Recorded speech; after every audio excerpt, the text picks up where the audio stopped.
Hello, my name is Paul Edwards. Welcome to Man Friendly Church, a channel dedicated to bringing equality back into the house of God, so we have an equal number of men and women. We do this in two ways. First, by understanding how men and women think differently, and second, by promoting methods that encourage men to attend and become part of the local church. This is the last in a quick-fire series called Man-Friendly Sermons.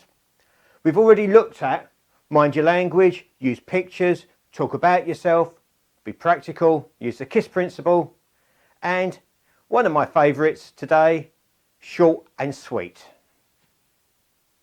Short and sweet is important because we would like men to concentrate and listen. I wondered how long it would take Jesus to preach his longest ever sermon, which was the Sermon on the Mount. So I got my Bible out. I read the Bible out loud as if I was preaching it. I didn't embellish it, I didn't add extra bits. I just read it, but put a little bit of pauses here and there to make it work. How long do you think it took me to preach Jesus' longest sermon? 15 minutes. How long is your sermon? Why does it work better for Jesus at 15 minutes than it does for you at an hour? Here's a question.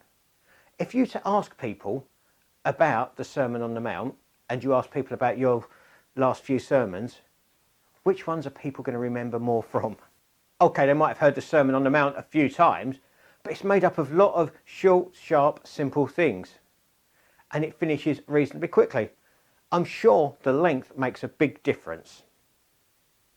If I want to really worry you and you like your 1.5 hour sermon or your hour sermon, statistically, according to David Murrow, who wrote my favourite book, Why Men Hate Going to Church, the churches that have the smallest amount of men in them compared to the number of women in their church is the ones that have the longest sermon.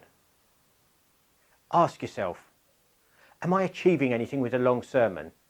If I don't tell them everything I know, I'm selling them short. But if you're actually getting it to the point where they're forgetting what you're saying because they're bored, you're not transferring any information anyway. So why not do less that's more effective?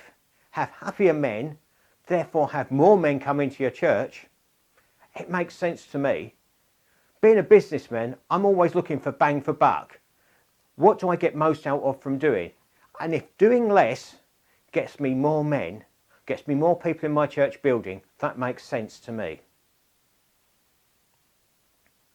So what can you do to start putting this into practice? Well, first of all, I challenge you. Preach the Sermon on the Mount. See how long it takes you. See how much information there is in there, but how simply it's put. And think, could I do that? And then, next time you go to preach, set yourself a target time. Some churches like mine, we have a timer on the wall, so we know how long it's going to take, or how long we've been preaching for. But some churches don't have that. You can always ask your wife, your husband, whoever, or just a friend, let me know when I've been going for, say, 20 minutes if you're going for a half-hour sermon. And then you know to start moving, you've got 10 minutes to conclude and finish. That way you can get your sermons to be shorter and get people listening better. If you find this a useful piece of advice, please click like on the video and so other people are more likely to get recommended by YouTube. But also subscribe so you hear when more videos are coming out. And please recommend me to some other people, because the more churches that are friendly to men, the more men will be saved and we'll have more men in the house of God. And more importantly, more men in heaven. Thank you very much. God bless.